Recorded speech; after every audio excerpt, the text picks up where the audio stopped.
제가 2년 정확히 6개월 9일 동안 설교를 한 번도 못 하다가 지금 이 자리에 서서 설교가 잘 될지 안 될지 모르겠습니다. 사람들하고 만나서 자유롭게 한 번도 얘기해 보지도 못했고, 그래서 혼자 예배를 드린 시간이 130번이거든요. 130번 예배를 드리면서 제가 혼자 드리다 보니까 시간은 주일날 이제 방해 안 하고 일 안 하니까 자유로워서 찬송 한번 부르면 3시간, 그 다음에 말씀 보는 것도 서너 시간, 기도하고, 헌금만 안 했어요. 헌금은 제가 드릴 게 없어서 제 목소리를 드립니다. 매번마다 목소리밖에 드릴 게 없더라고요. 그렇게 야생마처럼 길들여져 있기 때문에 김홍수 목사님이 저보고 마음대로 설교하라 그래서 그러다 큰일 납니다. 제가 7시간을 해야 되니까 그렇게 하지는 않겠고, 오늘 말씀을 좀 잠시 나누도록 하겠습니다. 그동안 가장 그리웠던 것이 사실 예배입니다. 예배. 제가 정말로 너무도 그리웠던 것이 예배. 그리고 혼자도 예배 드릴 수 있지만 성도들이 모여서 함께 예배 드린다는 것, 또 주를 사랑하는 사람들이 깨끗한 마음으로 주님의 이름을 부르는 자들이 모여서 함께 예배한다는 것은 인생의 최대의 축복이라는 것을 정말 절감을 했습니다. 여러분, 이것이 큰 은혜인 줄로 믿으시기 바랍니다. 북한을 좀 갔다 오셔야지 실감이 더 나실 텐데 보내드릴 수도 없고, 그리고 이제 자유입니다. 자유가 얼마나 소중하다는 것을 우리가 평소에 잘 알고 있지만, 저는 365일 24시간 항상 감시 속에 살아야 됐거든요. 1초도 자유의 시간이 없었습니다. 조그만 방 안에 감시 카메라가 3대가 있었습니다. 그 3대를 24시간 지켜서 저를 보고, 또 총 들고 2명이 지키고, 감옥 전체에 저 하나밖에 없었어요. 참 이상한 감옥이죠. 50명이 저를 지켰습니다. 40명이 2명씩 교대하면서 지키고, 나머지 사람들은 건물 관리하고 또 밥 해주고 이런 사람들도 있었고, 그래서 하나님이 정말 특별한 그 훈련을 시키셨다는 생각을 이제 자꾸만 하게 됩니다. 그러면서 이 자유라는 것이 얼마나 소중한가 하는 것을 아주 몸으로 피부로 느끼고, 잘 때도 저는 자지만 저를 지켜보고 있고, 화장실에 가서 죄송한 말씀이지만 제가 설사를 하는지 하는지 다 알아요. 그거 다 카메라를 비추고 있기 때문에.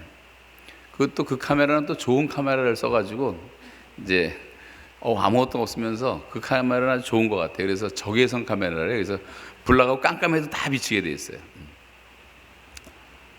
그런 거에 있어서 살다 보니까 우리가 설교는 쉽게 했지만 하나님 앞에서 산다는 것, 또 우리가 코람데오, 신전의식 이런 말 많이 쓰는데 그것이 어떤 것인가 하는 것도 이제 많이 느끼게 되었습니다. 그리고 이제 가족의 소중함도 절감했죠. 가족들이 얼마나 소중한가. 너무 보고 싶은 사람들이 많지만 무엇보다 이제 가족들을 보고 싶고, 제가 없는 동안에 손녀딸도 태어나고 또 다 보고 싶고, 그리고 이제 성도님들, 교인들이 보고 싶었어요. 너무너무 보고 싶고, 이제 그런 것들을 매일매일 자제하며 살아야 되니까 이제 그것이 쉽지 않았습니다. 외로움과의 투쟁이라고 할까요? 나 혼자라는 것. 내 주변에 다 나를 감독하는 사람이고, 나를 일시키는 사람이고, 나를 혼내는 사람이고, 어떤 사람은 소리도 꽥꽥 지르고, 그런 와중에 살았으니까 이제 그런 것들이 더욱더 그리워졌겠죠. 그래서 이제 교회 생활이 너무 그리웠는데, 희망을 안 주니까 저한테 이제 저를 재판하고 조사했던 사람들이 하는 얘기마다 너는 일체의 희망을 포기하고 살아라 그러더라고요. 최소한도 15년은 있어야 된다. 제가 라이프타임 노동교화형을 받았기 때문에. 그러니까 여러분, 말이 그렇지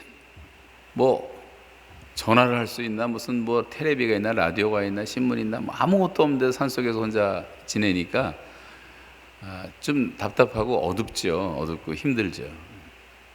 그런데 이 믿음이라는 것이 얼마나 소중하다는 것, 또 믿음의 역사가 얼마나 놀랍다는 것을 수도 없이 경험했고, 또 기도하고 응답받은 얘기를 다 하자면 뭐 한이 없지만 그런 하나님이 보여주신 은총의 표적들이 계속 일어났어요. Sign of favor, 하나님의 은혜의 표적들이 나타나서 이제 견디게 그때 만들어 주셔서 지금까지 오게 되었습니다. 먼저 오늘 말씀을 잠깐 보고 그리고 이제 그때 일들을 잠깐 나누도록 하겠습니다. 오늘 말씀 가운데 아침과 저녁이 나옵니다만, 저녁에는 울음이 기숙할지라도 아침에는 기쁨이 오리로다. 하나님의 노여움은 잠깐이고 그의 은총은 평생이로다. 근데 그 말씀, 그 고백의 전후를 읽어보면 다윗이 노년에 이제 쓴 고백인데, 이 노년의 고백 가운데서 다윗이 그 진 죄에 대한 무서운 그런 죄에 대한 자백도 나옵니다만 그 자기의 그런 죄를 다 고쳐주시고 자기의 병을 고쳐주신 것에 대해서 다윗이 하나님 앞에 이제 감사하며 찬송을 드리면서 하나님을 높이고 있습니다. 우리 1절부터 한번 다시 봐요. 1절 보시면 여호와여, 내가 주를 높일 것은 주께서 나를 끌어내사 내 원수로 하여금 나로 말미암아 기뻐하지 못하게 하심이니이다.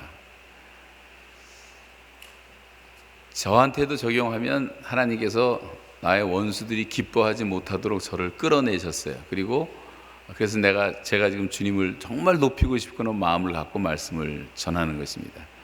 어떻게 끌어내셨는가 좀 이따 말씀을 드리겠고요. 2절을 한번 같이 읽어보시겠어요? 2절, 3절 시작. 여호와 내 하나님이여, 내가 주께 부르짖음에 나를 고치셨나이다. 여호와여, 주께서 내 영혼을 수월에서 끌어내 나를 살리사 무덤으로 내려가지 아니하게 하셨나이다. 하나님은 고통 가운데서 지금 다윗을 건지셨는데, 우리가 고통을 당하게 되면 부르짖게 되지 않습니까? 막 부르짖는 거죠. 그 부르짖음의 기도를 하나님이 들으신 겁니다.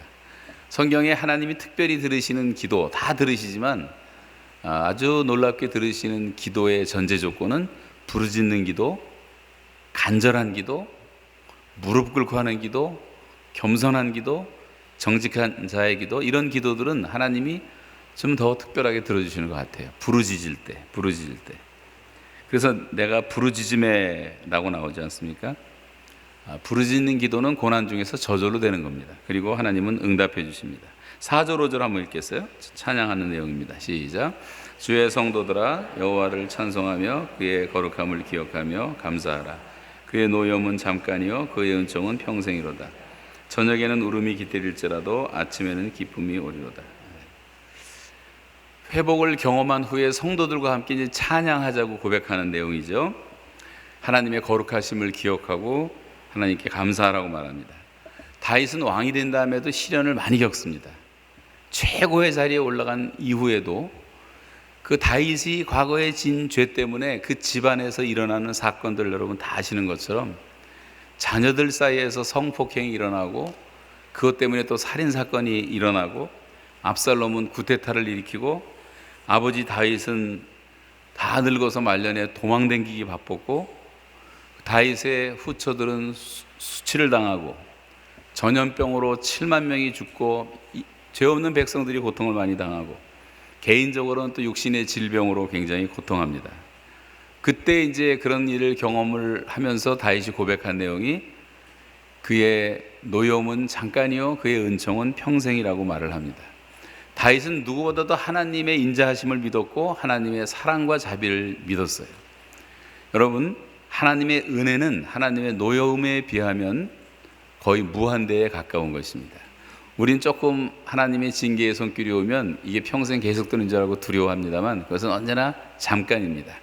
하나님은 언제나 우리에게 넘치는 은혜를 주시는 그 사랑의 절정이 십자가 아니겠어요? 어떤 때든지 우리가 십자가만 붙들면, 십자가만 의지하면, 십자가만 바라보면 우리는 승리할 수가 있다고 하는 것을 여러분 믿으십니까?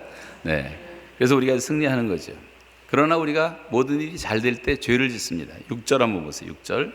내가 형통할 때 시작.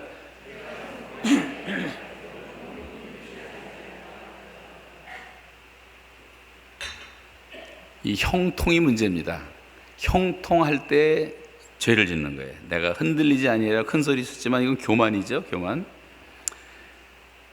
다윗은 바로 그때 범죄를 행했습니다. 다윗이 전쟁할 때 범죄하지 않았습니다. 다윗이 신하들이 배반하고 어려운 일이 있을 때 범죄한 것도 아니고, 언제든지 다윗은 하나님 뜻대로 살았는데 사울이 쫓아다니고 괴로움을 당하고 뭐 이럴 때 한 번도 범죄하지 않았어요. 그런데 형통함이 찾아왔을 때 범죄를 했습니다. 잘 아시는 말씀이지만 고난을 통과한 사람이 99명이라면 번영을 통과하는 사람은 한 사람이 되기가 힘들다는 말이 있는 것처럼, 고난은 웬만하면 다 통과합니다. 사람들이 애를 써서 정신 차리고 깨워서 기도하고 통과하지만, 이 번영할 때, 형통할 때가 문제예요. 형통할 때. 그러나 아무리 하나님이 형통하는 축복을 주셨어도 여기 보세요. 내가 영원히 흔들리지 아니하리라. 교만해지니까 하나님이 얼굴을 가리우셨다 그랬어요. 한번 같이 7절 읽어보겠습니다. 7절 시작. 여호와여 주의 은혜로 나를 산같이 굳게 세우셨더니 주의 얼굴을 가리심에 내가 근심하였나이다. 주의 나라를 다 물리치고 통일 왕국의 영광스러운 왕으로 설 때 사울의 그 모든 집요한 추적을 다 이기고, 또 유다의 왕이었지만 7년을 기다려서 이스라엘 왕도 되고 해서 통일 왕국의 왕으로 서고, 하나님 여기서 고백이 주의 은혜로, 하나님의 은혜로 그렇게 산같이 하나님이 굳게 세우셨더니, 그런데 하나님이 갑자기 얼굴을 가리우시는 거예요. 하나님은 의의 하나님이시기 때문에 이 죄 앞에서는 얼굴을 가리울 수밖에 없습니다. 다윗이라 할지라도. 그때 부르짖습니다. 8절부터 10절 시작. 여호와여 내가 주께 부르짖고 여호와께 간구하기를, 내가 무덤에 내려갈 때 나의 피가 무슨 유익이 있으리요. 진토가 어떻게 주를 찬송하며 주의 진리를 선포하리이까. 여호와여 들으시고 내게 은혜를 베푸소서. 여호와여 나를 돕는 자가 되소서. 병 걸리고 하나님의 심판을 받게 되고, 그러면서 내가 무덤에 내려가면 도대체 아무 유익이 없지 않습니까? 내가 살아야지 하나님을 찬송도 하고 진리도 선포하지 않겠습니까? 뭐 이렇게 부르짖으면서 기도하고 하나님의 은혜를 구했더니 회개한 후에죠. 11절에 보시면 주께서 나의 슬픔이 변하여 내게 춤이 되게 하시며 나의 베옷을 벗기고 기쁨으로 띠띠우셨나이다. 하나님이 다윗의 기도를 들으셨어요. 시편 103편에도 같은 말씀들이 나오지만, 내 영혼아 여호와를 송축하라, 내 영혼아 여호와를 계속 반복하다가 그 송축하는 첫 번째 이유를, 저가 내 모든 죄를 사하시고 내 모든 병을 고치시고 내 영혼을 파멸해서 구속하시고 인자와 진리로 관을 씌우시고 뭐 이렇게 쭉 나오지 않습니까? 항상 첫 번째 우리가 하나님의 은혜를 경험하는 첫 번째는 죄사함을 받는 것 아니에요? 죄사한 것이 너무너무 고마워갖고, 그리고 하나님이 그 다음에 슬픔이 변해서 춤이 되게 하시고 슬픔의 베옷을 벗기고 기쁨의 띠를 띄워주셨다고 고백하고 있습니다. 다윗이 그런 죄를 지었음에도 불구하고 왕위에서 하나님이 끌어내리지 않고 또다시 그것을 회복시켜 주셨습니다. 우리도 기도하고 하나님께 매달리면 모든 것은 다 이렇게 회복될 수가 있는 것입니다. 여러분, 하나님을 믿지 않는 사람들은 고난이 다가오면요, 그 고난받는 동안에 황폐하게 돼요. 황폐하게 돼요. 믿음이 없는 사람들은 금방 정신병 걸리고 정신적으로 무너지고, 제가 거기 있으면서 느낀 것이, 안 믿는 사람들은 어떻게 이런 생활을 감당할까라는 생각이 들더라고요. 왜 병에서 이렇게 옥살이를 하는가? 또 뭐 지금 북한에 있는 저 같은 수용소에 있었던 북한 사람들은 거의 다 죽어 나온다고 하는데 왜 죽어 나올까가 이해가 되더라고요. 일도 저보다 더, 저는 북한 사람들이 저 같은 입장에서 받는 그 노동량의 3분의 1밖에 안 받았어요. 그래도 난 너무 힘들었는데 그 3분의 2가 더해진다면 견딜 사람이 없을 것 같아요. 육체도 육체지만 정신적으로도 견딜 수가 없을 것 같아요.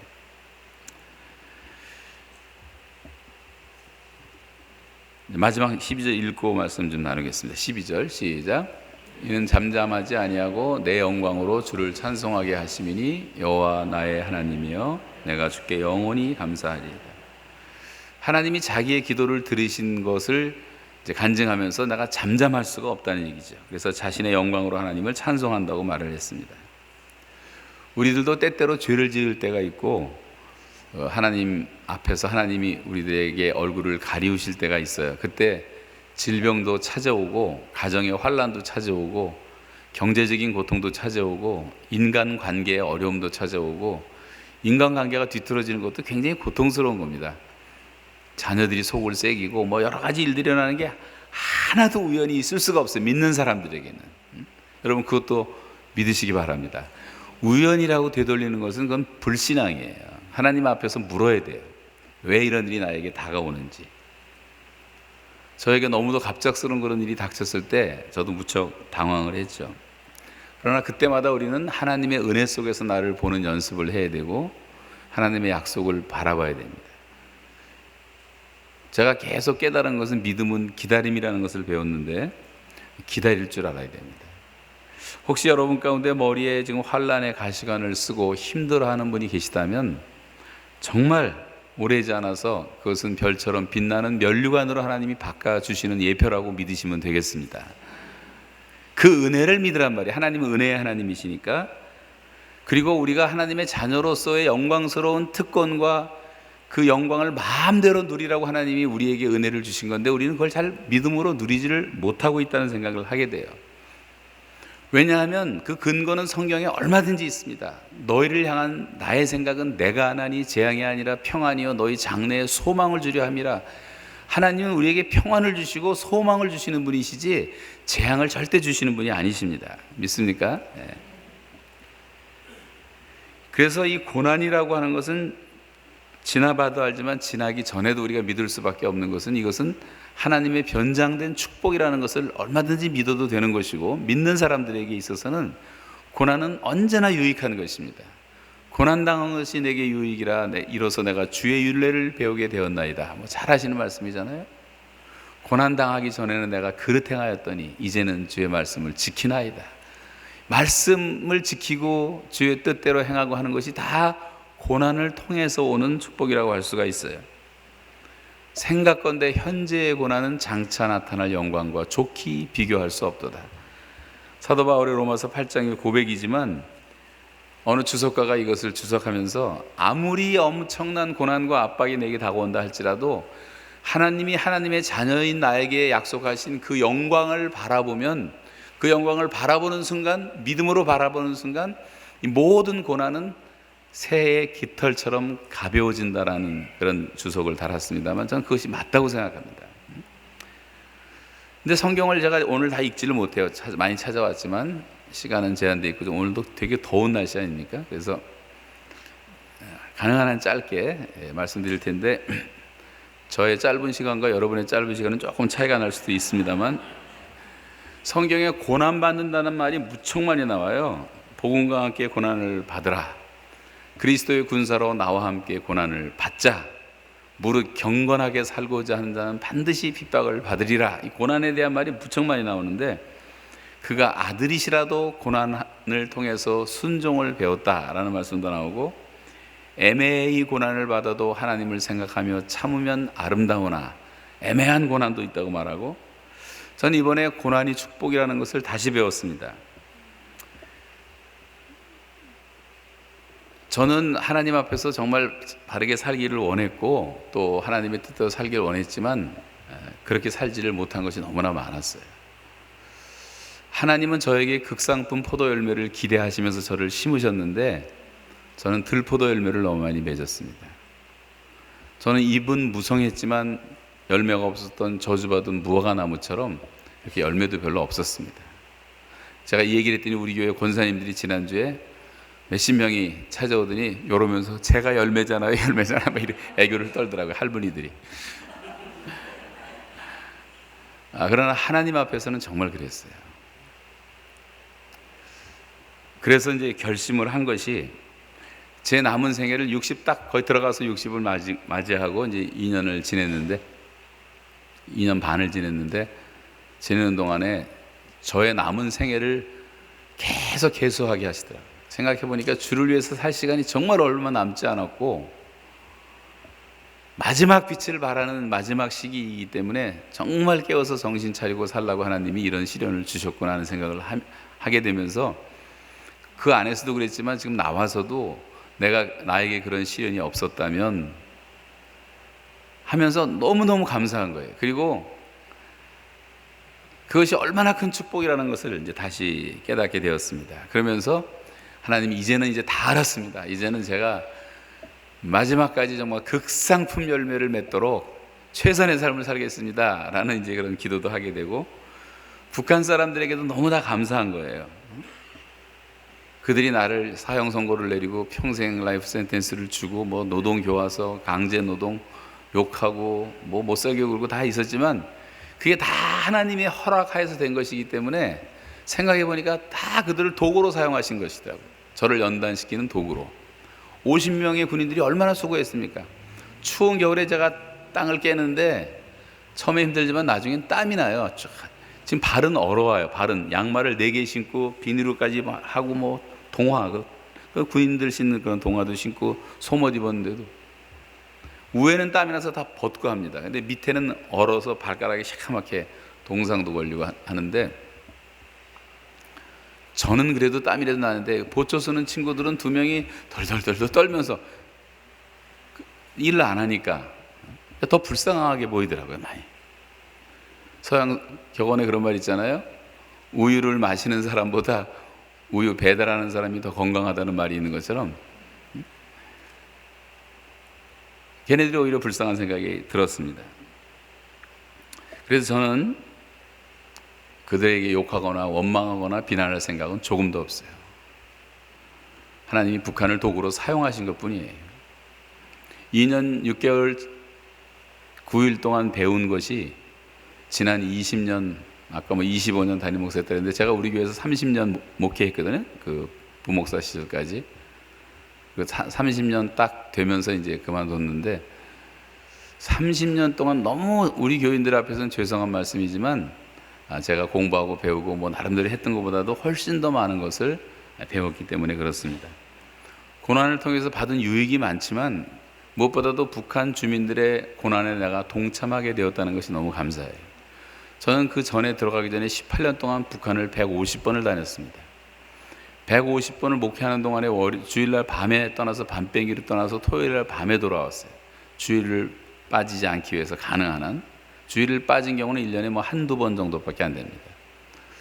그렇게 다니면서 많은 일을 했다고 하지만 뭐 제가 심부름한 것이지만 저는 언제나 주는 자의 입장에만 서 있었지 제가 그들의 고난에 동참하지는 못했던 게 사실이에요. 할 수도 물론 없었기도 했지만, 그런데 제가 땀을 흘리고 땅을 캐고 석탄을 캐고 또 그 여름에 농사를 짓고 풀을 뽑고 뭐 이것저것 안 해본 일이 없이 다 하다 보니까 북한 사람들이 어떻게 사는가를 몸으로 알게 되었어요. 그래서 북한 사람 이해한 것이 감사하고, 또 바울같이 위대한 사람들, 고린도 후서를 읽어보시면 바울의 개인서신 같은 건데, 바울이 너무 고난을 많이 받아서 이해가 안 될 정도로 수많은 고난을 받잖아요. 근데 우리는 그런 고난을 실감이 잘 안 나니까 그걸 잘 이해를 못했었는데, 제가 조금 고난을 받아보니까 그게 이해가 되더라고요.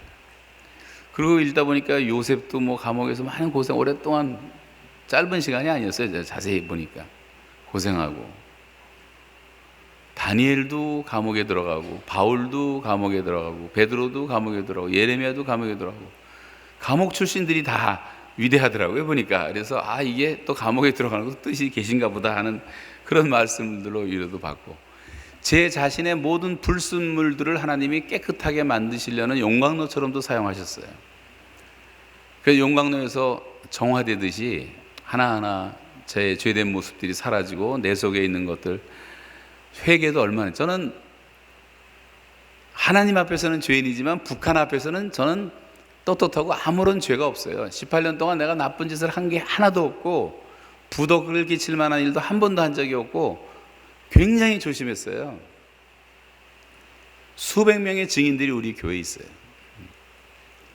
그 사람들이 잡아놓은 이유는 길게 설명할 필요도 없이 여러분 다 아시니까 기가 막혔지만 그것도 말이 된다 생각했어요. 그 다음에 탈북자들을 도왔던 것, 유엔 대사, 북한 유엔 대사에게 전도한 것, 네가 감히 어떻게 전권 대사에게 전도를 하느냐 그러더라고요. 정권, 한 나라를 대표한 수령님께 전도하는 거 마찬가지 아니냐 이런 식으로 뭐 따지고 뭐 등등 다 그런 것들을 이제 죄명으로 해갖고 제가 케네디 아니었으면 죽었다는 얘기가 뭐냐면 제가 국제사회 여론이 두렵고 또 하도 북한을 이제 핍박 국가라 그러니까 이제 못 죽이는 거죠. 근데 남한 패스포트였으면 저는 사형으로 그냥 끝났을 가능성이 많습니다.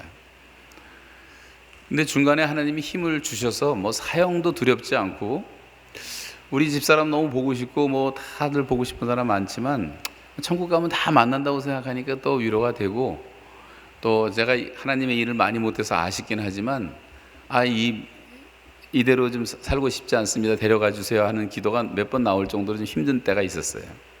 근데 하나님이 허락을 안 하시더라고요. 이렇게 깨달은 것이 순교는 아무나 하는 것이 아니라는 것도 다시 알았어요. 이제 제가 자격 미달로 그것은 못했습니다.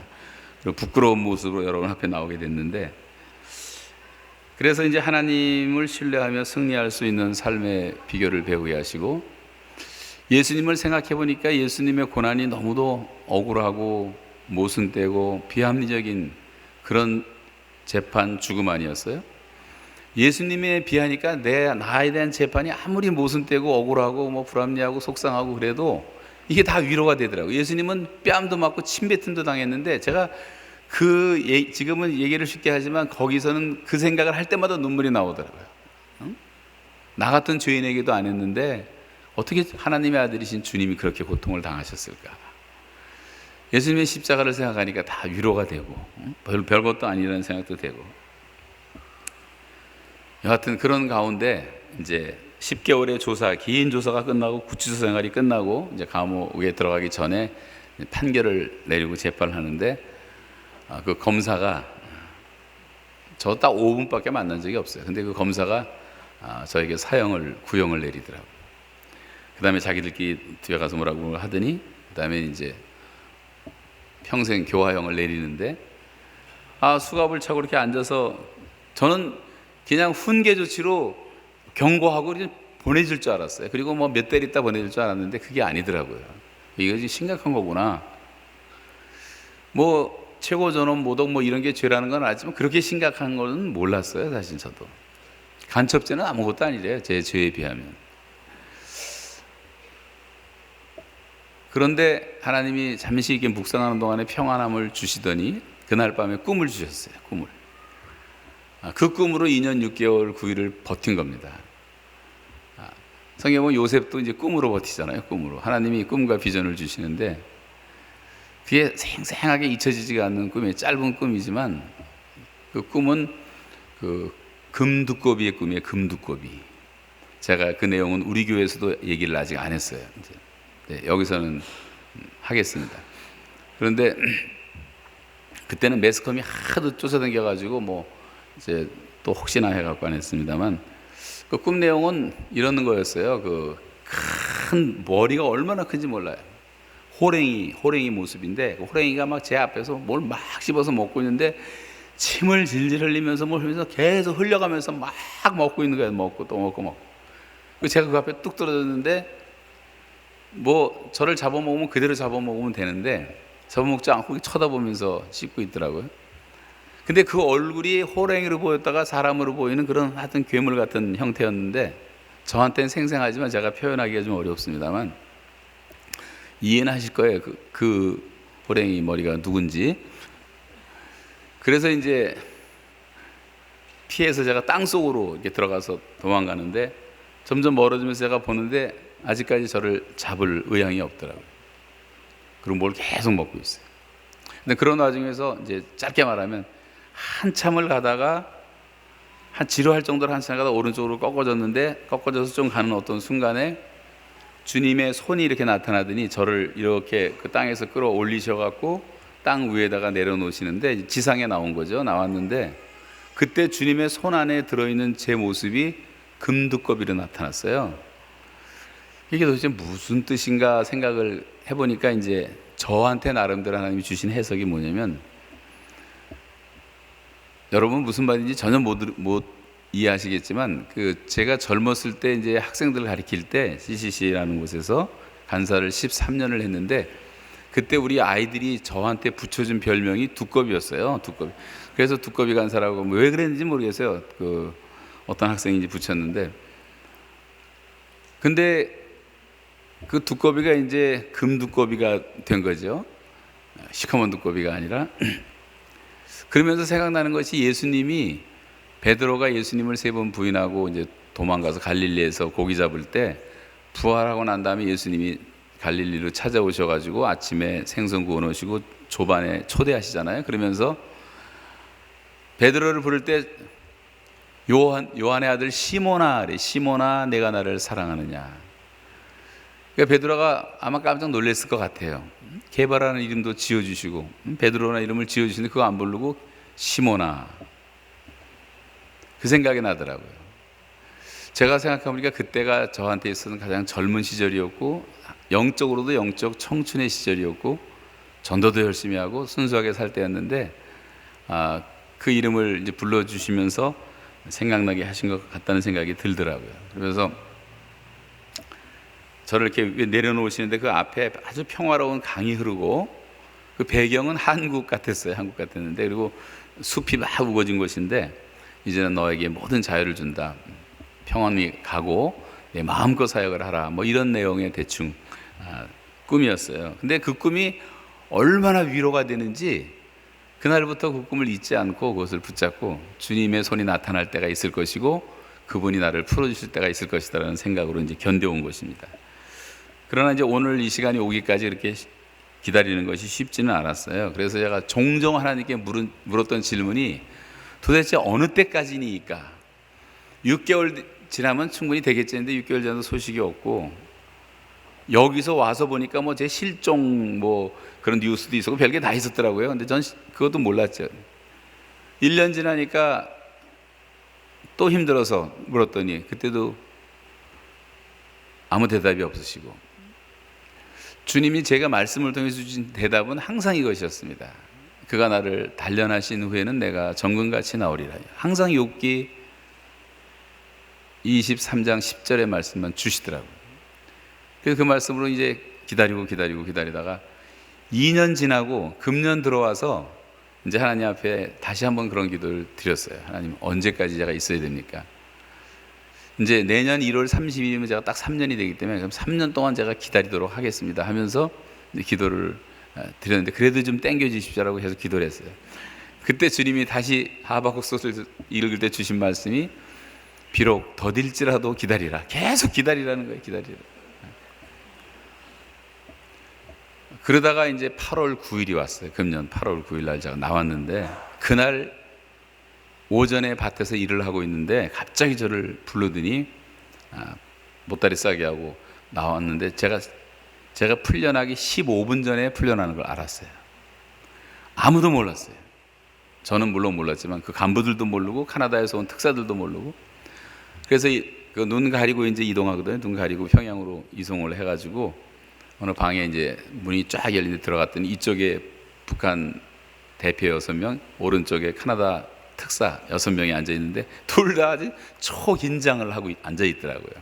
그러니 북한 대표가 이제 어떤 선언문을 낭독을 하는데, 그것이 무슨 내용인지도 모르고 무슨 결과가 나올지 모르는 초긴장 속에서 읽는데, 맨 나중에 그 선언하는 그 문장 하나하나가 다듬어지지가 않았고 급히 쓴 그런 느낌을 제가 받았어요. 빨리 쓴 것을 받았는데, 그리고 맨 끝에가 중요한데, 맨 끝에가 카나다 그 공민 이면수를 놓아준다 그러더라고요. 그래서 이제 석방되는 줄 알았죠. 그리고 저를 카나다 편으로 인계하는 것으로 이제 끝났습니다만, 근데 그때 표정이, 카나다 사람들도 저를 구하러 왔으니까 못 가고 돌아가면 얼마나 속상한 일이겠어요. 또 수상이 특별히 뭐 수상 비행기 2대까지 보내줘갖고 그 특사로 파송을 했으니까 긴장한 상태였고, 북한 사람들은 저에게 한 말이 있잖아요. 아까 말한 것처럼 일체의 희망을 포기하라 그랬고, 너는 최소한도 15년 잡아둘 거라 그랬고, 지네 멋대로 저를 다뤘죠. 최소한도 10년은 있는 거로 다 누구든지 알고 있었으니까. 저만 마음속으로 그래봤자 하나님이 원하시면 아무 때나 갈 수 있으니까 걱정 없다라는 생각은 믿음으로 한 거지 뭐 실제는 아니었어요. 그때 그 당시. 그건 방패로, 믿음의 방패로 그때그때 그걸 막은 것 뿐이었어요. 그러다가 이제 하나님의 시간이 딱 되었을 때, 풀려났을 때 제가 나와서 이렇게 상황을 보니까 지금 풀어질 상황이 아니에요. 미국하고 북한하고 최고의 초긴장 상태에 있고, 이제 그런 와중에서 풀려나왔는데 저에게 그런 릴리즈 시킬 수 있는 파워는 그 나라에 한 사람밖에 없어요. 갑자기 한순간에 하나님이 무슨 마음을 주셨는지 모르지만 결정한 거예요. 그때 생각나는 말씀이 잠언 21장 1절에 왕의 마음이 여호와의 손에 있음이 마치 보혜물과 같아서 그가 임의로 인도하시느니라.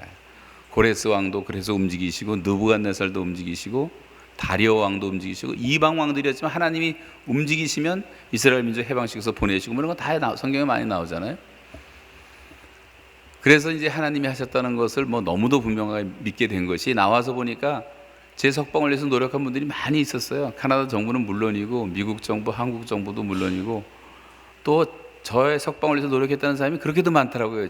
진짜인지 가짜인지 모르지만 하여간 나오니까 다 저를 도왔다 그러고 날마다 기도했다 그러는데 기도를 했다는 것은 거짓말은 아니겠죠. 너무도 수고들을 많이 하셨어요. 그리고 북한 안에서도 이제 권력 파워 스트러글이 일어났는데 제 편에 있는 사람들은 저를 구하려고 애를 많이 썼더라고요. 그런데 이제 파워에 밀려서 그게 안 됐어요. 오직 하나님의 방법으로, 하나님의 시간에 하나님이 주권적으로 행하신 역사입니다. 하나님의 영광을 사람에게 뺏기지 않으시잖아요. 그래서 하나님의 시간이 돼서 조금 땡겨주신 것 같아요. 제가 너무 힘들어하니까. 그래서 이제 나온 것입니다. 저는 모든 것을 합력하여 선을 이루시는, 우리가 주님의 시간에 모든 것이 이제 다 아름답게 변하리, 그런 찬송도 있는 것처럼 하나님의 시간이 최고의 시간이었던 것 같아요. 믿는 사람들에게 우연이라는 것은 없습니다. 하나님은 우리의 머리털까지 세신 바 되시고 참새 한 마리도 하나님의 허락 없이는 떨어지는 법이 없다는 말씀을 여러분 다시 믿으시기 바랍니다. 2년 반 동안 제가 배운 것은 믿음은 기다림이라는 것을 새롭게 배웠어요. 여러분 성경에 하나님의 큰 역사를 이룬 사람들 보면 다 기다리잖아요. 아브라함 보세요. 75세 늙은 나이에 부름받아갖고 아들을 준다고 하나님이 큰 소리 치시고 계속 나타나시고 천사 통해서 말씀하시고 하면서도 25년을 끄시잖아요. 질질 끄세요. 하나님은 그 시간을 좀 우리 생각에 좀 끄시는 것처럼 느껴져요. 그 중간에 또 아브라함이 참지 못해서 실수해가지고 또 이스마엘 낳고 지금 중동 사람 돼갖고 좀 세계의 골칫거리가 되고 좀 이 모든 것들이 다 믿음이 아닌 역사들은 다 골칫거리고 하나님의 역사는 놀라운 것인데, 그러나 기다림 속에서 결국은 아브라함이 승리하게 되고 요셉도 기다리잖아요. 긴 시간을 기다리잖아요. 요셉이 감옥에 가셔서 그 두 관원의 꿈을 해석해 줬을 때 한 사람에게 나가면 바로한테 잘 얘기해서 나를 좀 풀어주도록 하라, 그 얘기를 그 사람이 기억을 하고 요셉을 풀어줬으면 우리가 아는 요셉이 안 되죠. 근데 그 사람도 새까맣게 잊어먹고 얼마나 섭섭했겠어요, 인간적으로. 그러나 하나님의 시간이 찼을 때 요셉은 풀려났고 하나님이 요셉을 그냥 수직 상승을 시키신 거예요. 다윗도 그렇지 않습니까? 다윗도 얼마나 고통스러운 시간을 많이 보내는데 하나님은 계속 기다리게 하십니다. 여러분, 기다림이 믿음인 줄로 믿으시기 바랍니다.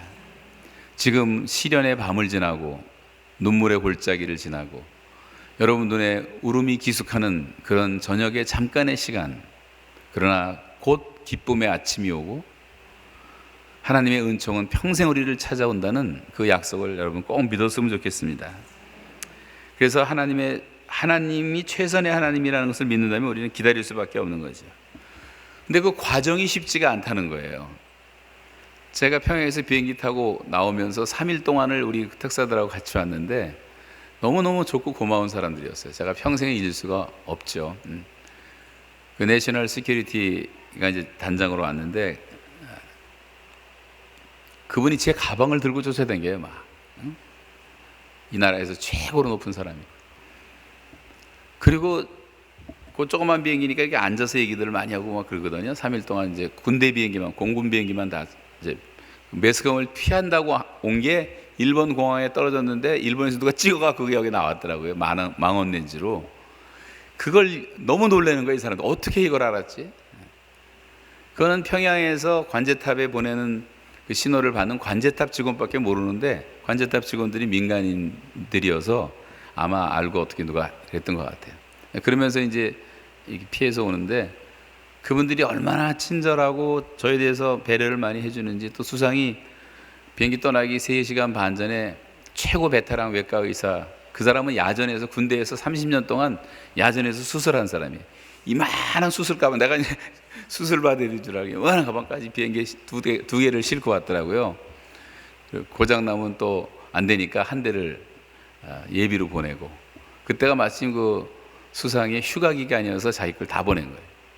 그것도 쉬운 일은 아니죠. 근데 너무너무 고맙더라고, 카나다 사람들. 또 와보니까 카나다 사람들이 얼마나 환영하고 지지해주고 사랑해주는지, 저는 그렇게까지 할 줄은 상상도 못했어요. 하나님이 그런 마음을 다 주시더라고요, 사람들에게. 저희가 와서 첫 예배 드리는 날 수십 명의 외국인들이 찾아왔어요, 두 번째 주일날도. 그러면서 애들까지 데려와서 저한테 인사시키는 거예요. 2년 6개월 동안 우리가 하루도 안 빠지고 너를 위해서 기도했다. 알지도 못하는 사람들. 수많은 캐네디언 교회들이 다 그렇게 오고, 수백 통의 편지가 날라오고, 하나도 모르는 사람들이 전 세계에서 편지를 평양까지 보내요. 포르투갈 사람, 오스트리아 사람, 독일 사람, 영국 사람, 미국 사람, 캐나다 사람 말할 것도 없고. 어떻게 그런 생각을, 우리 같은 경우 다른 민족에 저 같은 사람이 나타났다고 할 때 기도는 해줄 수가 있지만 우리가 그런 생각까지는 못 하잖아요. 그래서 참 우리가 아직은 좀 더 배워야 되겠다는 생각을 많이 하게 됐습니다. 그리고 그림도 신경 써갖고 저한테 위로가 되는 그림들 엽서들 모아서 보내고, 이제 그런 게 퍽 위로가 됐죠. 물론 우리 성도들, 우리 사람들도 많이 보내주고 한국에서도 많이 보내줬습니다만, 보낸 것 가운데 저한테 도착한 것은 한 반밖에 안 돼요, 사실 나와 보니까. 근데 그 기다리는 이제 과정들이, 이제 비행기 타고 오면서 제가 심심해서 이렇게 계산을 해봤더니, 제가 혼자 밥 먹은 게 2,757끼를 혼자 먹었어요. 근데 한 끼, 두 끼 이렇게 혼자 먹기 시작하니까 밥 먹을 때 같이 먹는다는 게 얼마나 즐거운 일이고 기쁜 일이고 복된 일이라는 것도 많이 이제 깨달았지만, 그 외로움을 이긴다는 것이 좀 힘들었고 쉽지 않았고, 919일 동안 혼자 지내고, 죄수라도 있어서 같이 있게 하면 얘기라도 좀 할 텐데 그런 것도 한 번도 없었어요. 단 한 번도.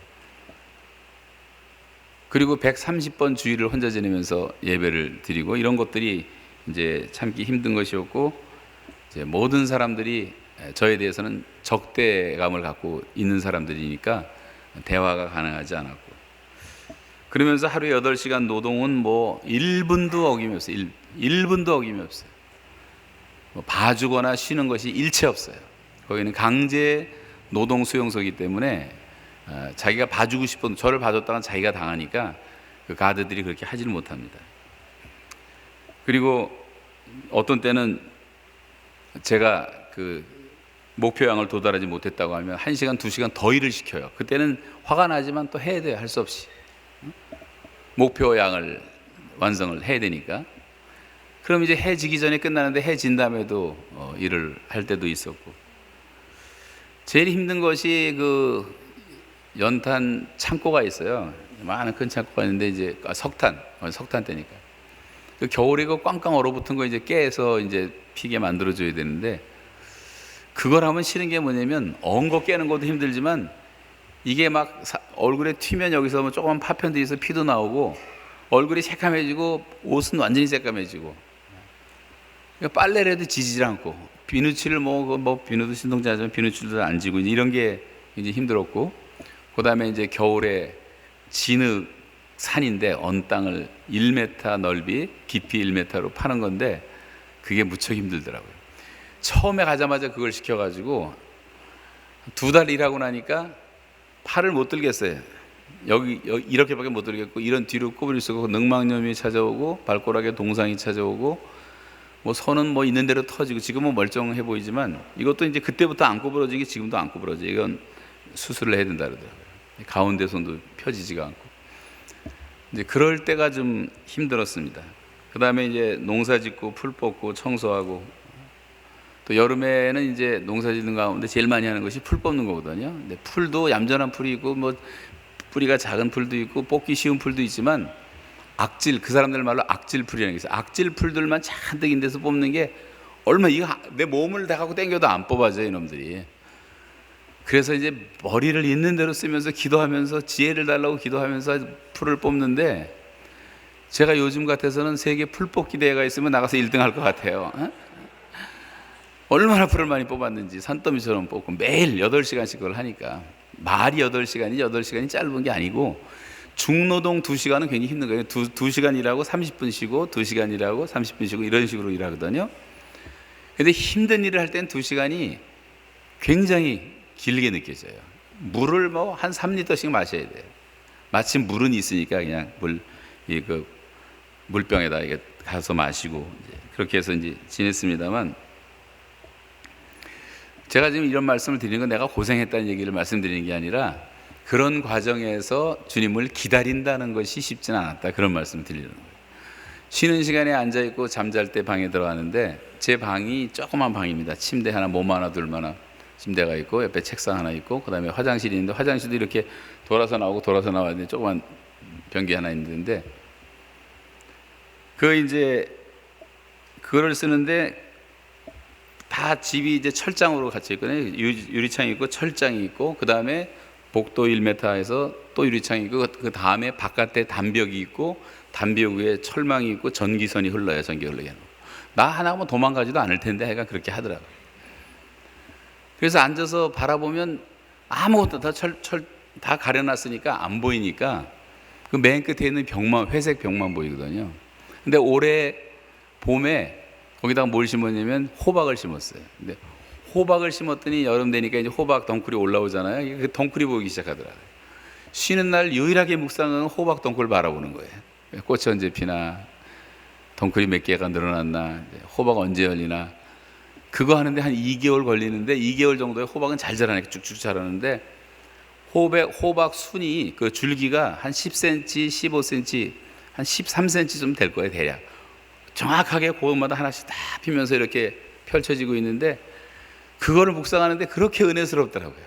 옛날에 호박을 묵상한 적은 별로 없었는데, 저기서 일어나는 화학작용을 생각해 보니까 저것들이 꼭 태양열 받는 그거 있잖아요. 그것처럼 이렇게 다 피고 태양을 향하는데, 태양을 받아서 탄소 동화작용을 일으켜서 탄수화물을 만드는 그런 과정들을 생각해 보니까 너무 신기하고, 꽃이 피는데 오전에 아침에 해 뜨기 전에 또 한 12시 전까지만 피더라고, 호박꽃이. 오후에는 다 닫더라고요.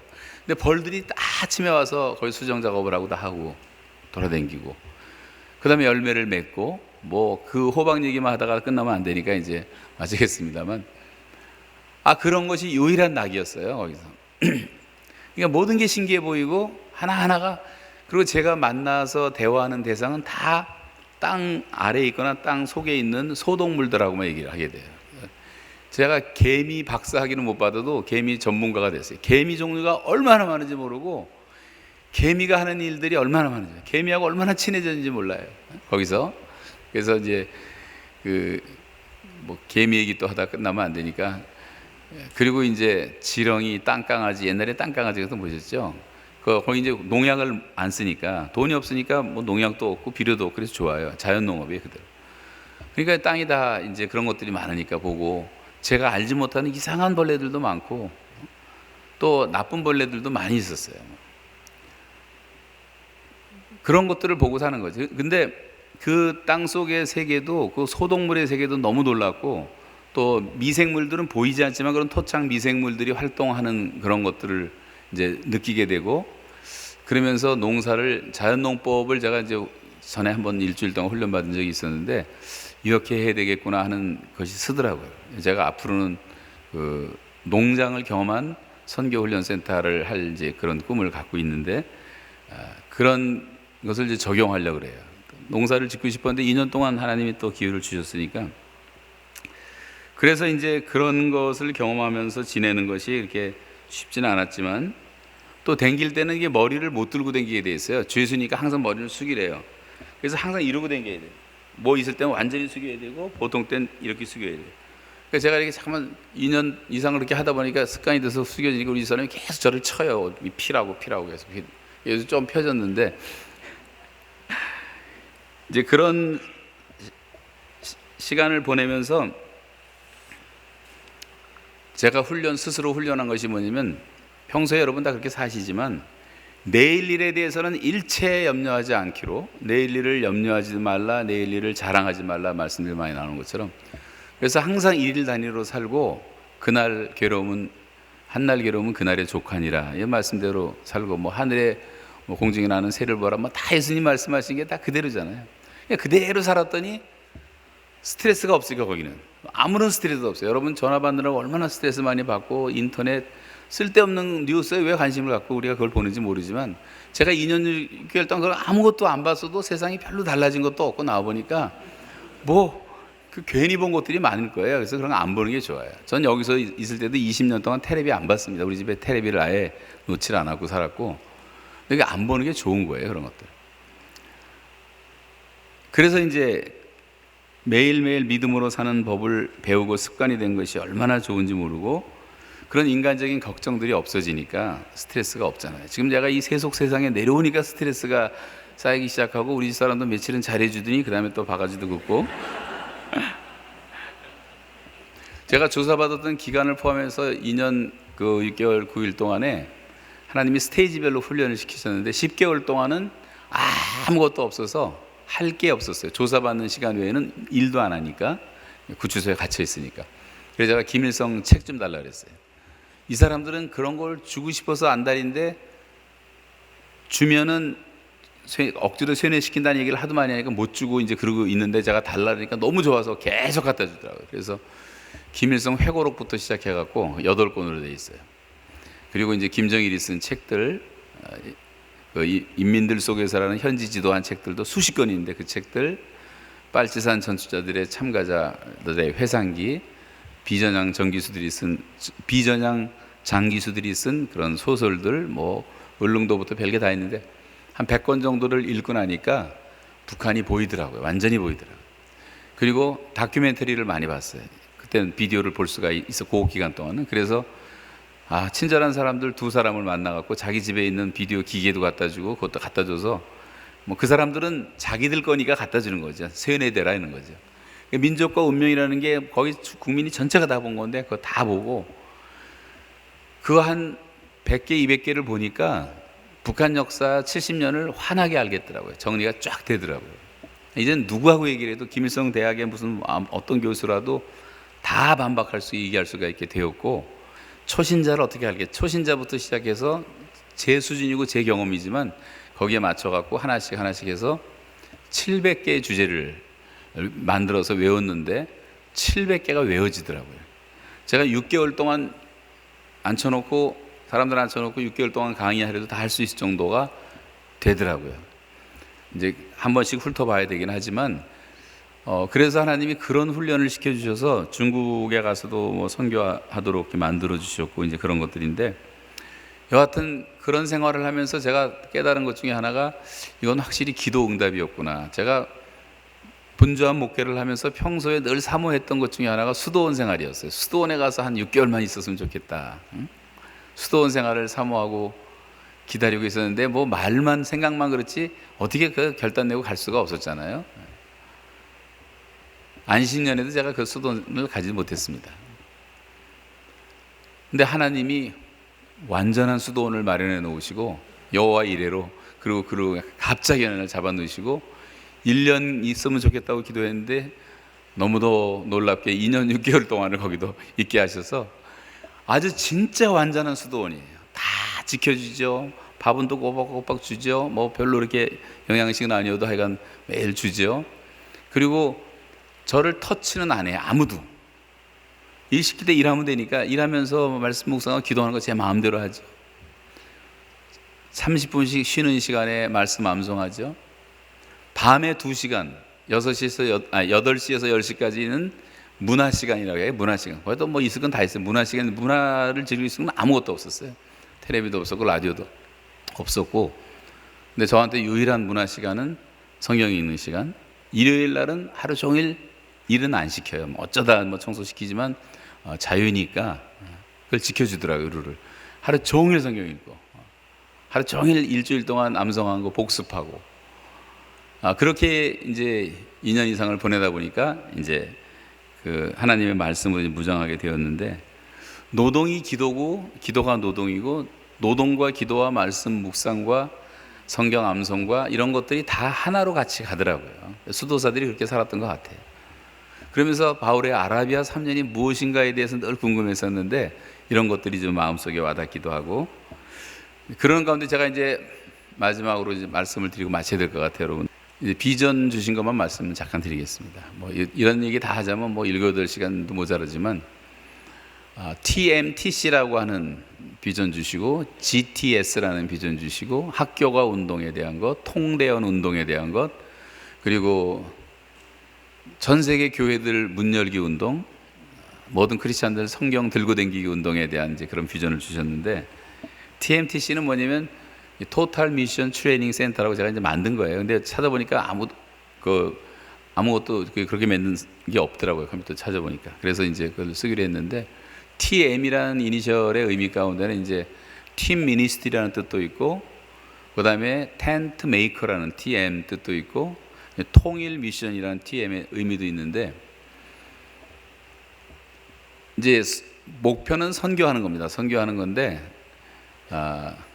그 일을 위해서 팀으로 미션하는 거예요. 우리가 뭐 개교회주의 교파가 하도 벽이 높아갖고 그걸 넘지를 못하지만, 그런 걸 다 초월한 사람들이 많이 있어요. 그런 사람 중에서 우리 한국 사람으로 말하면 대한민국에서, 해외에서 가장 존경받고 모든 사람에게 인정받고 깨끗하게 살고 거룩하게 사는 그런 사람들, 아주 훌륭한 그런 스피커들을 이렇게 팀으로 모아서 사역을 하는 겁니다. 자기 퍼스널 미니스트리를 그대로 하면서, 같이 하면서 이제 대중 무브먼트도 일으키고 개교회 집회도 하고 하면서 도전을 해갖고 청년들, 노인들 다 헌신케 해가지고 세계 복음화로 이제 가는 이제 그런 일들을 위해서 하는 것인데, 그 얘기는 뭐 나중에 또 기회 있으면 드리고요. 그러는 가운데 이제 모든 걸 자비량으로 하는 게 좋을 것 같아서, 월급 주고 하다 보면 몇 명 사람 쓸 수가 없어요. 다 텐트 메이커 자비량으로 한다는 원칙을 정해서 하고, 그 자비량 하는 방법으로 선교사를 보내고 하는 것도, 저는 무조건 농사를 가르치려고 그래요. 저한테 주신 사명 그거니까. 그래서 자연농업을 가르치고 축산을 가르치고, 농업과 축산은 반드시 같이 가야 됩니다. 이게 자연농법의 원리거든요. 이게 태초에 하나님이 천지를 지으신 원리예요. 그것이 우리 살아가는 법인데, 지금 다 사람들이 망쳐놓은 거죠. 그래서 자연농법에 대한 것을 가르치고, 축산은 주로 이제 닭을 기르고 돼지 기르는 건데, 냄새 하나도 안 나게 하면서 정말 사람들에게 정말 그 유익한, 지금 여러분이 잡수시는 돼지고기, 뭐 소고기, 닭고기, 우유, 치즈는요 다 잘못된 거예요. 그 유기농이라는 게 나와서 조금 비슷하긴 하지만, 유기농이라면 완전히 자연농으로 돌아가야 되는데, 우리 몸에 필요한 영양소들이 많이 빠져 있고, 사람들이 다 돈 벌기 위해서 급작하게 뭐 만들기 때문에 그냥 콩 먹이고 강냉이 먹이고 좋은 거 먹여갖고 맛있게는 만들지만 우리에게 필요 없는 것들이 많아요. 짐승들은 풀을 먹고 자라게 돼 있어요. 근데 이제 풀판이 없고 하니까 막 그렇게 하는데, 그 시간은 아니고, 그래서 이제 그 축산을 가리키고 의료를 가리키고, 의사들 은퇴한 베테랑들이 얼마든지 있으니까, 선교제 가면 의사고 병원 아무것도 없으니까 기본적인 의술을 좀 배우고, 기본적인 것, 약 쓰는 것도 좀 배우고, 그런 것도 가리키고, 요리도 가리켜서 김치 하나만 잘 만드는 기술만 가져도요 선교할 수 있어요. 일본에는 김치 선교회라는 게 있는데, 한국 사람들이 하는 게, 김치를 잘 만드는 정말 그 훈련받은 사람들이 와갖고 일본 어느 동네에 가서 이제 김치 세미나를 하면 김치 배우러 다 와요, 일본 여자들이. 그래서 김치 담그면서 서로 만나서 얘기하면서 전도하는 프로그램인데, 그게 히트치고 있어요. 더 잘하고, 뭐 별거 아닌 기술 갖고도 다 전도할 수 있어요. 미용 기술도 배워도 되고, 침 배워도 되고, 이발. 우린 단기 선교, 인디안 선교 같은 데 갈 때는 다 이발 배워서 갑니다. 이발 머리 깎을 때 꼼짝 못 하잖아요. 그리고 뭐 칼 들고 다니고 그러니까 그대로 들어야 돼요. 그래서 사형리전 하는데 뭐 15분이면 되니까. 제가 해봤고, 우리가 그렇게 하고 있고, 효과가 있고, 얼마든지 그런 것으로 할 수 있어요. 그런 공기술들을 가르치려고 그래요. 컴퓨터부터 시작해서 기본적으로 알아야 될 것들을 가르쳐야 되고, 행정도 기본적인 걸 알고 선교를 해야 돼요. 그래서 인사행정, 재무행정, 그 조직행정, 이런 3가지 정도는 기본적인 것을 배우고, 설계하는 것도 좀 배우는 게 좋아요. 무슨 건축 이런 걸 못하지만 아프리카 가면 나무 몇 개 놓고 집 짓는 건데 그것도 배우지 않으면 원리를 모르면 잘 못 짓는다고요. 근데 그런 건축 전문가들은 쉽게 가르치잖아요. 간단한 것들도 좀 배우고, 운전도 배워서 자동차 운전이 아니라 뭐 트랙터라든가 뭐 농사 짓는 것들 많잖아요. 그런 기계들은 뭐 일주일이면 웬만한 거 다 배운다고요. 그런 거 다 배워. 우리의 선교지는 다 그런 제3세계고 농업 국가이기 때문에 그런 걸 좀 가르칠 필요가 있는 거예요. 배워야 되고, 또 자비량하기 위해서도 해야 되고, 그리고 조그만 도서관 운영하는 것도 배워서 책 가지고 가서 가르치고 하는 그런 것도 갖고 접촉할 수도 있겠고, 뭐 할 수 있는 것들이 무척 많지만 은퇴한 사람 가운데 그런 전문적인 지식을 갖고 있는 사람들이 많기 때문에 그분들을 다 발렌티어로 해서 다 훈련 가르치도록 해주고, 그리고 나서 이제 그런 걸 하면서 동시에 농사 짓는 거, 뭐 농사 현장에서 하는 거니까 일도 시키고, 노동은 기도다, 4시간 일하고 한 끼 먹자, 이제 농군학교의 운동처럼 그런 운동도 하면서, 그 다음에 이제 신학적인 오리엔테이션 정도 하고, 뭐 기본적인 조직신학과 구원론 정도 하면 되거든요. 한 6개월 정도 뭐 밤낮으로 공부시키고, 제자훈련 시키고, 전도 실습을 통해서 전도하게 만들고, 선교사들 쳐놓고 전도를 그렇게 잘하는 사람들도 많지도 않아요. 가보면 다 선교사 비즈니스지 전도를 많이 안 하더라고요. 그래서 제가 카자흐스탄 처음 갈 때 95년도에 가서 큰 소리 빽빽 쳤더니 그래도 그중에 베테랑 선교사가 회개한다고 공식 선언하고, 학교에서 뭐 교수 노릇하던 거 다 집어치고 현지 직접 전도가 시작돼서 카자흐스탄에 이제 전도 운동도 일어난 적이 있었는데요. 한 100명 정도 선교사들이 그렇게 모여서 한 적이 있었는데, 개인 전도 훈련을 못 받고 신학교 졸업장 갖고 그냥 가버리는 사람들, 목회하다 안 되면 또 하는 사람들, 이게 말도 안 되는 선교사들이 선교지 가서 선교사 비즈니스 하고, 그런 사람들이 또 모금은 잘해가고 돌아다니면서 모금만 하고 돌아다니고. 자비량으로 하면 모금할 필요가 없잖아요. 얼마든지 할 수가 있는데 사리밖에만 잘 운영해도 다 자비량 할 수가 있어요. 파라과이에 있는 한국 선교사들은 그걸 너무 잘하고 있어요. 그런 걸 하면서 이제 훈련을 시키는데, 여기에 훈련 받을 사람들 가운데는 청년, 청소년 뭐 다 있지만 평생 선교사로 나갈 사람 훈련시키고, 선교사들 다시 모여서 재훈련시켜서 보내고, 그리고 특별히 아까 말씀하신 GTS라는 게 무슨 말이냐면, G가 이제 60대를 말하는 거고, T가 70대를 말하는 거고, S가 80대를 말하는 거예요. G는 골든 에이지, 마지막 찬란한 선셋, 영광의 빛을 발하고 세상을 떠나는 사람들 아니에요. 그러니까 지금 여기 60대에 해당하시는 분들은 이제 인생의 마지막 기회를 맞이한 거예요. 그 시간을 하나님 위해서 쓰자는 거고, 70대는 트와일라이트 에이지, 이제 찬란한 빛은 졌지만 연분홍빛 아직 남아있잖아요. 그거 가지고도 주를 위해서 쓰자는 거예요. 80대는 이미 해는 졌지만 달빛이 있잖아요. 달빛, 실버 에이지. 그래서 이제 7, 80대를 모으는 건데, 요즘에 한국에는 50대에 은퇴를 해요. 할 일들이 없어서 고민이에요. 40년, 50년을 뭐 하고 지내겠어요? 어떤 사람은 낚시만 맨날 하러 다니는 사람이고, 뭐 미쳐야 되니까. 어떤 사람은 지하철 타고 도시락 하나 싸갖고 이제 집에서 또 바가지 긁히고 그러니까 맨날 뭐 등산만 다니는 사람도 있고, 어떤 사람은 바둑만 뜨는 사람이 있고, 좀 여유가 있는 사람도 쬐끄만 공 따라다니면서 평생 이렇게 돌아다니는 사람도 있고. 제가 골프를 싫어하고 미워한다는 생각을 하지 마세요. 그건 해도 되지만 거기에 미쳐 있는 거예요. 미치는 거예요. 그런 거는 안 좋다는 거죠. 미치는 건 안 좋은 거죠. 자녀를 봐주기도 하고 다 좋은 일도 많이 하시지만 그렇게 시간을 보내지 말고, 아직은 건강하잖아요. 지금 60대, 70대도 건강해서 하나님의 일을 얼마든지 할 수 있고, 인생의 프로페셔널로서의 풍부한 경험도 다 있고, 제3세계에서 다 받아주고, 목사 선교사로서 갈 수 없는 나라도 다 갈 수가 있어요. 목사 선교사는 비자를 안 주는 나라가 84개국이에요. 지금도. 그러나 평신도들은 어디나 갈 수 있고 언제나 갈 수 있고 비자 받기도 쉽고, 자녀들이 다 자라서 자유롭고, 교회에서도 친구들이 많으니까 기도 그룹도 만들어지고 후원 그룹도 만들어지고, 우리 교회에서 선교사 한 명 갔는데 그 가정교회에서 자동차까지 사주고 다 해줬어요. 그런 일을 다 할 수가 있고, 다 서로 기쁨으로 하고, 단기 선교할 수도 있고 장기 선교할 수도 있고 순회 선교할 수도 있고, 복음을 한 번도 듣지 못한 사람들이 지구상에 수십억이 아직도 있다면 우리끼리 이렇게 잔치해서 살면 안 되잖아요. 그 사람들의 입장에서 보면 얼마나 억울하겠어요. 오병이어를 누가 주석을 했는데 5천 명만 명이 앉아있는데 떡을 나눠주는 거예요. 예수님 다 배고프고 있었어요.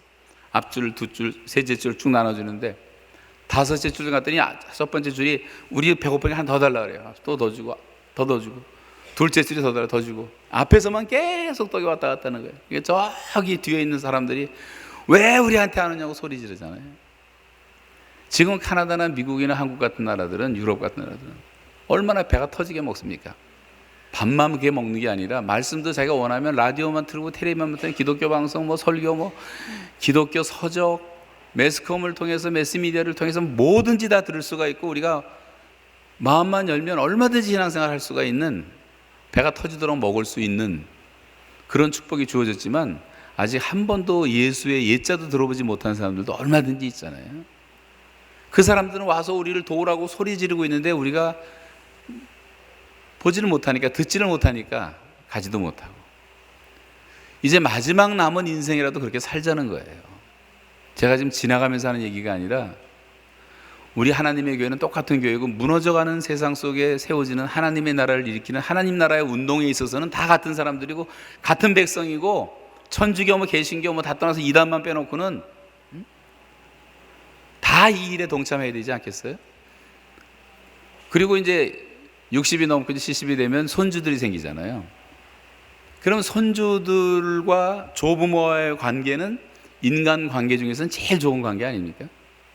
부모하고는 싸우고 반항하지만 할머니 할아버지들하고는 다 관계가 좋은 이유는 서로 비판을 안 해요. 그러니까 얼마나 관계가 좋은지 몰라요.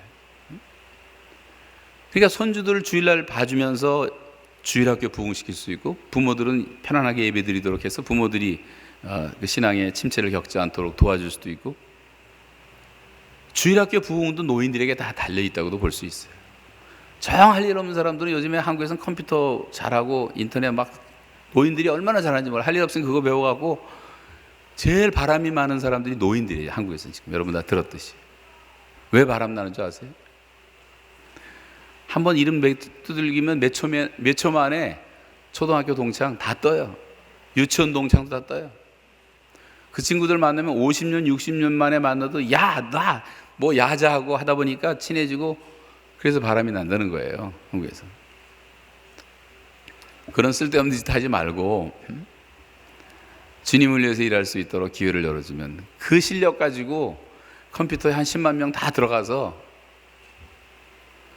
선풀 달기 운동, 악플 다 밀어내버리고 음란의 바다를 깨끗하게 청소하고 그런 일도 노인들이 다 할 수가 있어요. 얼마든지. 요즘 사람들은 왜 시간들을 죽이고 있냐고요. 얼마든지 할 수 있는데 제가 2년 6개월 동안 있으면서 남은 생애를 얼마나 개수를 했는지 몰라요. 거기서도 제가 1분도 소비를 안 하려고 노력을 했지만 주님 이제 남은 시간을 제가 소비하지 않겠습니다. 여기서 가르쳐 주신 그대로 살겠습니다. 그러면서 이제 가졌던 소원을 여러분에게 이제 잠깐 말씀드린 것 뿐이에요. 그래서 그 GTS 운동이 할 일이 너무나 많고 또 은퇴하신 분들이 할 것이 너무나 많지만 이제 다 생략하고요. 통대헌이라는 것도 이제 한두 가지 말씀드리고 마치겠는데, 통일대축제 범민족연합이라는 것을 생각해 봤어요. 지금 우리나라 조그만 나라지만 전 세계가 관심을 갖고 있고 우리나라 사람보다도 외국 사람 가운데 통일되면 와서 선교하겠다는 사람이 엄청나게 많아요. 미국에도 엄청나게 미국 사람들이 많고, 제가 몇 년 전에 텍사스 달라스에 가서 이제 64개 선교단체들이 모여가지고 북한을 위한 단체들이 모여서 회의하는데 그 비밀리에 진행됐어요. 그때 와서 얘기해달라서 얘기를 하는데 미국의 백인 애들이 학생들부터 시작해서 신학생들부터 시작해서 다 선교 전문가들이 왔는데 제 앞에 무릎을 꿇고요, 막 썰써 해가면서 얼마나 겸손하게 어떻게 하면 내가 북한 갈 수 있습니까?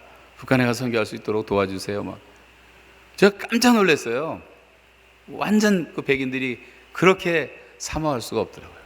케네디 대사에도 마찬가지고. 그래서 하나님의 특별한 뜻이 있는 것 같아요. 지금 저 난리치는 거 보면 어떻게 될지 모르지만 전 두 가지로 오는데, 하나님이 저렇게 난리치게 하다가 이제 하나님이 기회를 주셔서 복음의 문이 활짝 열리면 수만 명이, 지금 우리나라 선교사들이 1년씩 해갖고 한꺼번에 2만 명 들어가서 전도할 수도 있고, 남쪽에 있는 사람들 몇만 명 들어가고 해서 복음화 시키면 북한 복음은 간단해요. 구조는 제가 걸려 들어갔던 원인이 그거지만, 구조가 딱 신학적으로 구조가 아주 70년 동안 튼튼하게 이루어져 있어요.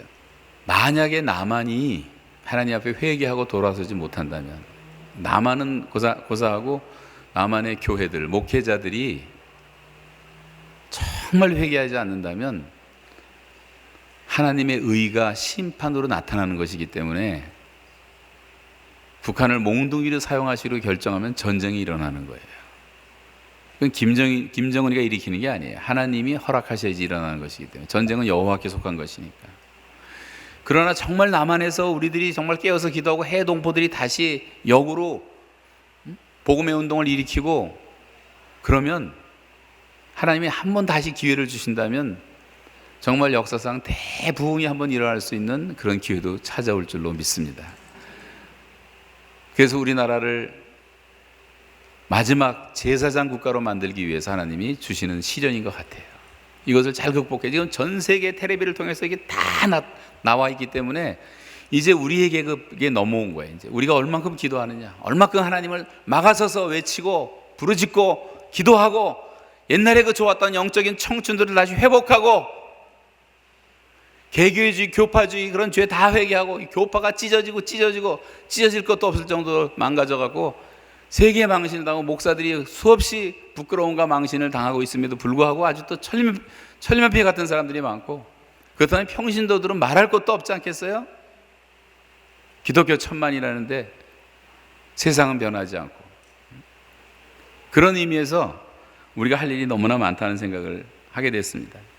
그래서 이제 이 통대원을 전 5가지 생각을 하고 있는데, 사무엘의 미스바 기도회, 기도 운동을 일으켜야 되고, 요셉의 나눔 운동, 세 번째는 느헤미야의 성벽 재건 운동, 네 번째는 에스겔의 민족 복음화 운동, 5번째는 다윗의 통일 축제인데, 이 기도 운동만 해도 수만 명이 동원돼야 되고, 금식 기도해야 되고, 함께 모여서 기도하고, 이 북한에 있는 207개 군과 남한에 있는 군들을 연결시켜서 중보 기도해야 되고, 교회들마다 기도하고, 논스톱 24시간 연쇄 기도시키고, 뭐 이런 할 일이 너무나 많은데, 그 기도에 불을 떼는 사람들이 필요한데 거기에 수만 명이 동원돼야 돼요. 요셉의 나눔 운동을 통해서 지원 사업 계속 해줘야 돼요. 북한은 여전히 굶어 죽고, 다 죽은 다음에 들어가서 누굴 전도하겠습니까? 살려놔야지 전도하죠. 전 지금 상황이 이래서 못 들어가지만 당장 들어가서 그 아들 계속 또 먹이고 싶은데, 그 아들이 얼마나 많은지 말도 못해요. 그거 너무 신기한 일이에요. 그 아들이 고난의 행군 때는 이해가 됐어요. 이렇게 고아가 생기겠구나 했는데, 그때는 고아원마다 한 300명, 250명 정도인데 지금은 3,000명이에요. 한 고아원마다. 우리가 도왔던 것이, 제일 평양에서 가까운 것이 사과가 많이 하는 황주 고아원, 그때도 200명이었어요. 그 다음에 원산, 사리원, 그 다음에 해주, 그리고 이제 북쪽으로 올라가서 함흥, 청진까지 도왔는데, 그게 우리가 먹이고 입히고 신기고 다 도와줬었는데, 그 아이들이 13,500명이었거든요. 그거 반바퀴밖에 안 돌아갑니다. 한 바퀴 다 돌으면 3만 명 정도 될 텐데, 왜 그렇게 많이 사람들이 죽는지 몰라요. 사고로 너무 많이 죽고, 건물 짓다 죽고, 군대 가서 죽고, 그 외에 지저분한 얘기는 여기서 말씀드릴 수 없는 큰 이유 때문에 죽고, 성적으로 난잡해 죽고, 고아가 아닌 고아들도 많고, 그 애들이 얼마나 불쌍한 애들이에요. 누군가의 사랑의 손길을 받아야 되는데, 먹을 게 없어서 죽는 게 아니라 사랑을 못 받아서 죽는 거예요. 고아들이요, 다 사랑을 못 받아서.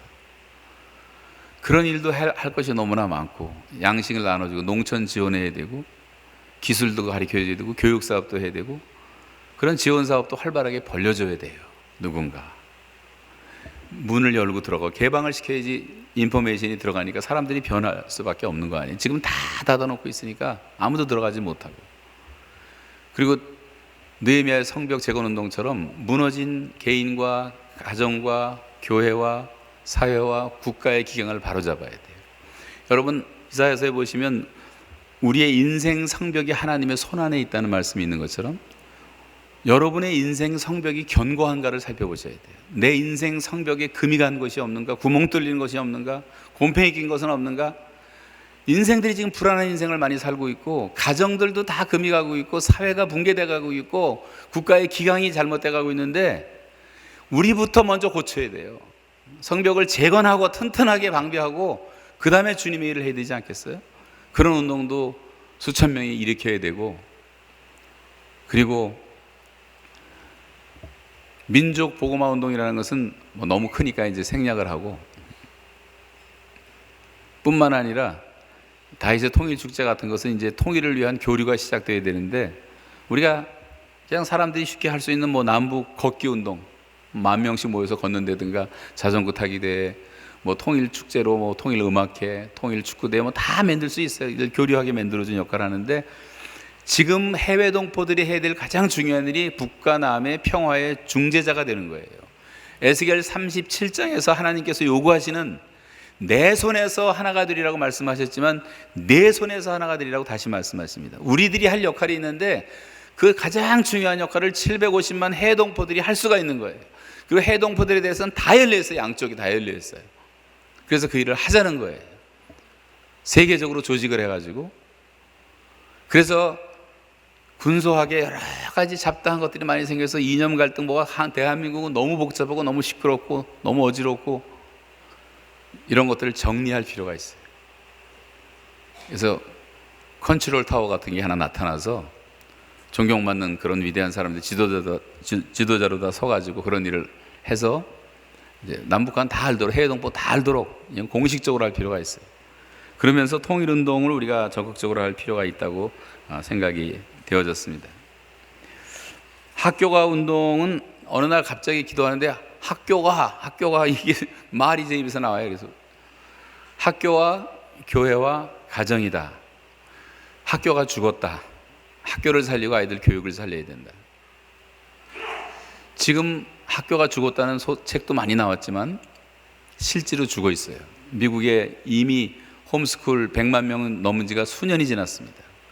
엄마가 혼자 애들 가르쳐갖고 세 아들을 하버드, 예일대학, 스탠포드 다 보낸 사례도 얼마든지 있고, 그래서 학교와 교회와 가정이 하나 돼서 그 지역 교회의 담임 목사와 또는 뭐 어떤 사역자와 학교 담임 선생과 부모가 일주일에 한 번씩 만나서 그 자녀에 대한 교육에 대해서 의논하고 기도해주고, 한 100명짜리 학교면 여기도 100명은 충분히 모일 수 있으니까 교회가 담당하든가 뭐 학교를 따르지든가 상관없지만, 그래서 50명, 30명, 100명 단위로 해서 움직이기 편하게 해놓고 해외에도 뭐 몇 주씩 갔다 올 수도 있도록 요용성도 있게 만들고, 성경을 50% 커리큘럼을 50%에서 성경 가르치고, 그래도 최고의 실력자를 만들 수가 있어요. 지금 학교에서 가르치는 내용들이 정말 애들이 배우지 말아야 될 내용이 많은데, 그 중에 대표적인 것이 뭐냐면 사탄의, 거짓말의 천재인 사탄이 만든 최고의 걸작품이 진화론이에요. 진화론. 이걸 우리는 돈까지 줘가면서 애들을 학교 보내갖고 그걸 배우게 만드니 기가 막힌 일이 아니겠습니까?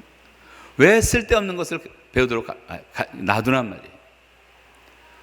옛날에 우리나라의 기독교 인구가 1%밖에 안 됐을 때 3.1운동 당시에 33인 중에 17인이 기독교인이었던 것처럼 그 당시에 미션 스쿨이 4,000개였어요. 4,000개. 지금 미션 스쿨이 400개 남았는데 이 덩치는 크지만 내용이 많이 달라지고, 선교사들이 와서 그 미션 스쿨 운동을 다 학교를 동네마다 세웠기 때문에 그 풍토에 의해서 기독교적인 풍토가 됐고, 교회는 안 다니고 예수를 주로 고백은 안 했어도 기독교적인 사람들이 돼서 불청전도의 분위기가 서서히 요청전도의 분위기로 바뀌면서 1970년대가 오면서 폭발적 선교 역사상 유례가 없는 부흥운동이 일어나고, 72년대에 우리가 조사해 봤을 때 대한민국의 기독교인이 200만이었는데 매년 100만 명씩 늘어났어요. 그때 빌리 그레이엄 크루세이드부터 시작해 다 할 때였는데 80년대가 되니까 1,000만이 됐어요. 1,000만이. 그런 교회 부흥의 역사가 세상에 없었어요. 그런데 90년대가 오면서 살기 좋게 되고 GNP 5,000불, 10,000불 다 지나고 이제 하니까 전도율이 떨어지고 배가 부르니까 교인들도 신앙이 나태해지고, 그러면서 정체 상태, 1200만까지 갔었는데 한 번만 더 힘쓰면 2000만 될 수도 있는데 정체가 돼서 마이너스 성장을 하는 거예요. 이게 얼마나 슬픈 일이고 얼마나 비극입니까? 조금 살게 되니까 편하니까 새벽기도도 안 나오고, 돈 좀 벌고 사장 되고 회장 되니까 뭐 침대에 뒹굴뒹굴 누워있는 게 좋고, 물침대라는 게 있더라고. 물침대. 내가 물침대에 한번 누워봤어요, 어느 집에 가서. 그랬더니 뭐 둥둥 떠있는 것 같고, 야, 여기서는 새벽기도 못 나오겠구나 생각이 오더라고. 어떻게 일어나요, 새벽에? 꿈꾸는 것 같이 좋은데. 이 세상이 천국인데, 돈만 있으면 다 할 수가 있는데, 이 돈이 원수더라고요, 보니까. 형통할 때가 제일 위험할 때입니다. 고난 때에 다 예수 믿고 잘 믿다가도 조금 나아지면 형식적인 기독교인이 되고, 그런 사람이 너무나 많아요. 정말 여러분에게 드리기 힘든 죄송한 얘기지만, 영적으로는 다 양반들인데 도덕적으로는 쌍놈들도 교회에 많이 있어요. 겉으로는 뭐 다 타이틀 가지고 안녕하십니까 집사님 권사님 할렐루야 하지만, 흩어지고 나면 하나님 없이 사는 사람도 많아요. 목사, 장로, 권사, 집사 다 연극 배우처럼 살아요. 종교적인 배우들이에요. 배우들 사는 거 보세요. 자기가 실제 사는 것보다 훨씬 더 연기를 더 실감 있게 합니다. 텔레비 보고 있으면 우리가 눈물 뚝뚝 떨어지게 만들잖아요. 밖에 나가서는 그냥 대충 사는 사람들도 연기할 때는 기가 막히게 살아요. 여러분, 우리 자신들을 살펴보세요. 주일날 만나면 할렐루야 권사님 집에 가서는 팍팍 긋고 싸우고 이혼하자 그러고 애들한테 소리 빽빽 지르고 상처 주고,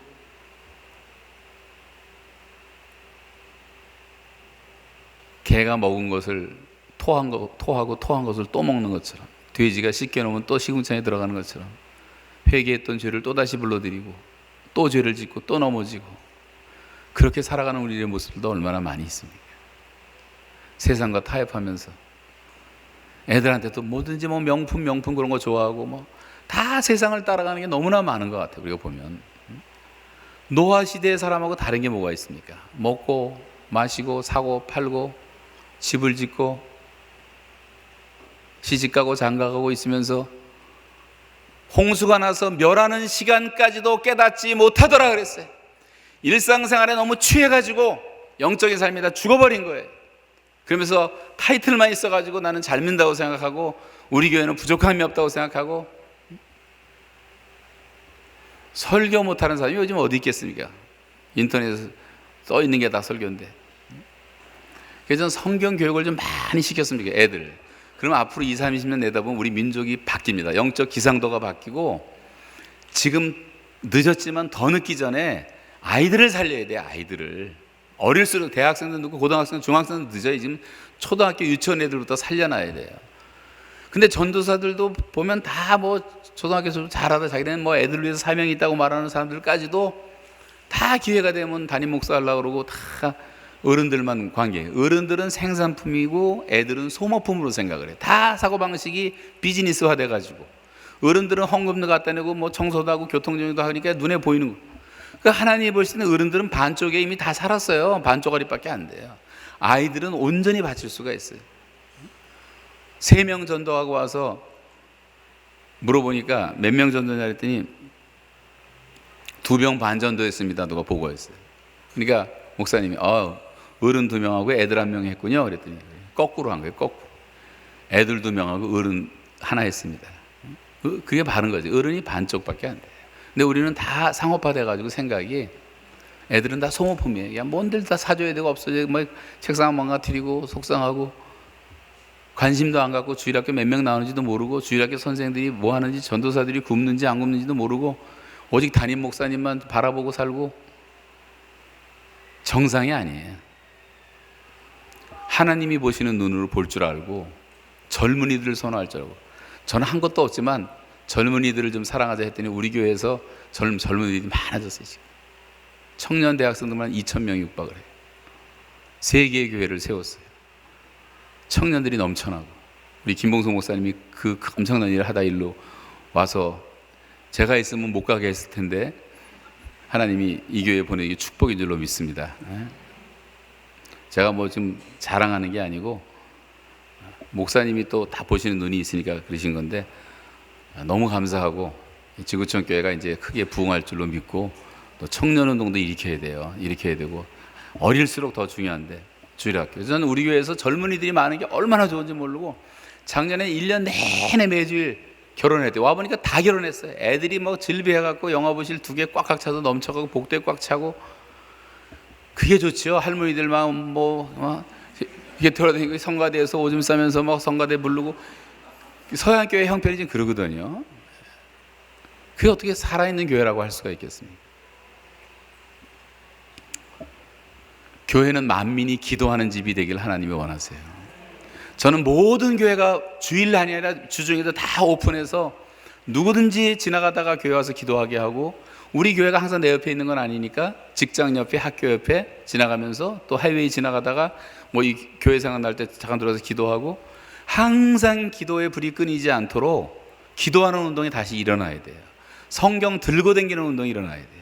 성경을 컴퓨터에다 집어갖고 이렇게 다니는 게 아니고 진짜 성경을 들고 다녀서 회사에 가든지 학교 가든지 도서관에서 공부하든지 잠깐 시간 날 때 쉬는 시간에 성경 보고 말씀 보고, 잠 안 올 때 보는 게 아니라 멀쩡한 정신 가지고 보란 말이에요. 성경을 좀 보고 시간에 가장 좋은 시간에 최우선 순위를 성경 있는데 두고, 그래도 1년에 한두 번 보기가 힘든데 다 그냥 옛날에 어떤 부흥 강사가 후탁신자래요. 후탁신자들이 너무 많아요. 그냥 주일날 겨우 들고 나왔다가 테이블에다 올려놓고 일주일 후에 먼지가 안 짜리면 후 불고 탁 치고 나오는 사람들, 후탁신자라. 그런 사람이 너무나 많아요. 성경을 모르고 어떻게 세상을 이기며 살 수가 있는지 그것도 너무 신기해져 볼 때. 제가 2년 6개월 동안 죽으라고 성경 보고 죽으라고 기도하고 7, 8시간씩 주일날 예배를 드려도 그래서 겨우 지탱을 하는데, 어떻게 이렇게 1시간 예배 드리고 일주일 지탱하시는지 너무나 신기해. 계속 종교 배우로밖에 살아갈 수가 없어요. 그러면 입만 무성한 기독교인이 될 수밖에 없어요. 늙어도 결실하며 잎이 청청하고 진액이 풍족하고 종려나무처럼 백향목처럼 마지막까지 열매를 맺는 그런 하나님의 사람이 될 수는 없을까요? 여러분, 그런 사람이 다 되시기를 바랍니다. 세상이 감당치 못하는 사람이 되시기를 바랍니다. 내 입을 넓게 열라 내가 채우리라 해서 여러분이 아무리 큰 기도를 해도 하나님 앞에서는 큰 기도가 없어요.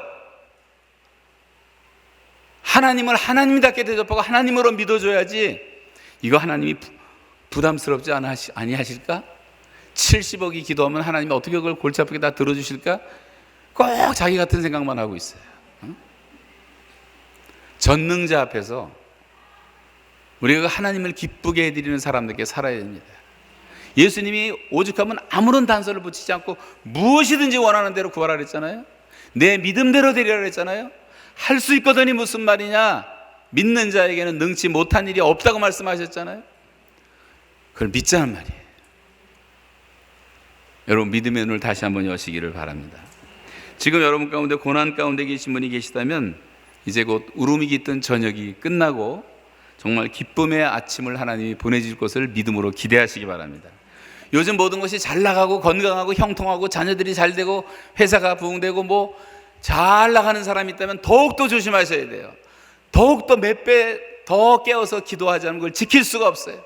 유혹이 너무 많고 시험이 너무 많고 한순간에 교만해질 수가 있고, 재물은 날개를 달고 나가라 버리면 끝나요. 옛날 화신백화점 할 때 대한민국의 최고의 부자가 전세방도 못 살고 사글세방 살다가 돌아가신 그런 내용 여러분 다 보셨겠지만, 재물이라는 것은 내 것이 아니에요. 청지기로 그때 쓰라고 주신 것뿐인데, 집 2채 갖고도 얼마나 교만한 사람들이 많은지 몰라요. 자기가 세상 거 다 가진 건 줄 알고. 여러분, 인생 곧 끝납니다. 문이 닫힐 때가 있고 해가 질 때가 있고 숨이 멎을 때가 있고 심장의 고동이 멎는 순간 우리는 다 하나님 앞에 서야 될 사람들이라면 내가 지금 어떻게 살아야 되겠는가? 남은 생애를 어떻게 주를 위해서 살 것인가? 세상도 지금 다 주식회사를 하고 협력업을 하고 연합군대를 만들고 연구도 다 집단으로, 아인슈타인 같은 사람이 없어요. 지금은 다 집단으로 싱크탱크를 만들어서 몇만 명의 머리를 모아서 삼성, LG 난리들 치고, 교회만 왜 그렇게 해야 될 교회가 왜 구멍가게식으로 이루고 있냔 말이에요. 다 자기 왕국 건설 개념이 많아. 나 밑에 들어가서 부목사 하기 싫으니까 그냥 사명감으로 정말 십자가 지겠다는 동기가 아니라, 그런 헬라의 옛날에 조그만 도시국가의 왕들 같은 개념을 가지고 그러니까 뭐 알렉산더가 나타나고 나폴레옹이 나타나는 거 아니에요? 지금 협력을 하는 걸 배우고, 여기 빌리그레암 전도 집회가 있다 그러면 내 교회가 주관하는 것이 아니라도 그 복음 집회를 위해서 다 협력하면 기적이 일어나잖아요. 이런 데서 한 100만 명 모이기는 힘들겠어요. 이 밴쿠버에서 10만 명, 20만 명만 모여도 지진이 일어날 거예요, 영적으로. 선교 갈 때 교회들이, 작은 교회 힘들어 없고 한 교회들 함께 모여서 선교 훈련 받고, 그러면 교회들끼리 친해지고 교회 옮기지도 못해요. 서로 아는데 어떻게 옮겨요? 그리고 서로 배우고 격려해주고 위로해주고 기도해주고. 저 같은 사람이 어려움을 당할 때도 기도해준 교회들 너무 감사하고, 여러분 기도해준 거 너무나 감사하고 제가 잊을 수가 없어요. 지구촌 교회가 정말 이 지구를 하나의 촌처럼 여기고, 지구 이하로 비전을 낮추지 말고 그 꿈을 크게 갖고, 지금 소수의 사람이 모였을지라도 우리의 자녀들을 통해서 큰 일을 할 수가 있다고 믿으시고, 제가 이번 나오면서 우리 자녀들 2세들이 인터넷에서 큰 일을 했어요. 방송사 다 불러오게 그들이 왔는데, 거기서 2세들이 인터뷰하고, 우리 교회 그 CBC 앵커가 있거든요. 걔가 또 걔 남편 변호사인데 걔가 또 여기서 하고 해서 이것저것 다 하는데 얼마나 기쁜지 몰라요. 와보니까 연하 마틴 의원이 저한테 전화해서 계속 울면서 말을 못하는 거예요. 목사님, 어떻게 2세들을 그렇게 잘 키워놓으셨습니까? 제가 너무 감동했습니다. 카나다 사회에서 이렇게 하나님 얘기가 이렇게 많이 나온 적이 없었습니다. 뭐 이러면서 우리의 2세들이 희망이 있습니다. 그런 아이들이 즐비하잖아요. 지금 카나다 복음화 시키는 건 간단한 일이고요. 애들 가운데서 금방 수상도 나옵니다. 여기서는 뭐 한국처럼 선거운동 안 해도 금방 국회의원 나올 수 있고, 그런 아이들도 다 만들어야 돼. MP 다 만들어야 돼요. 이 세상을 변화시키기 위해서는. 그런 꿈을 가지세요.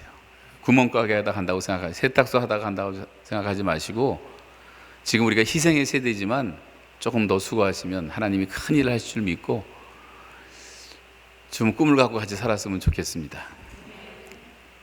기도하겠습니다.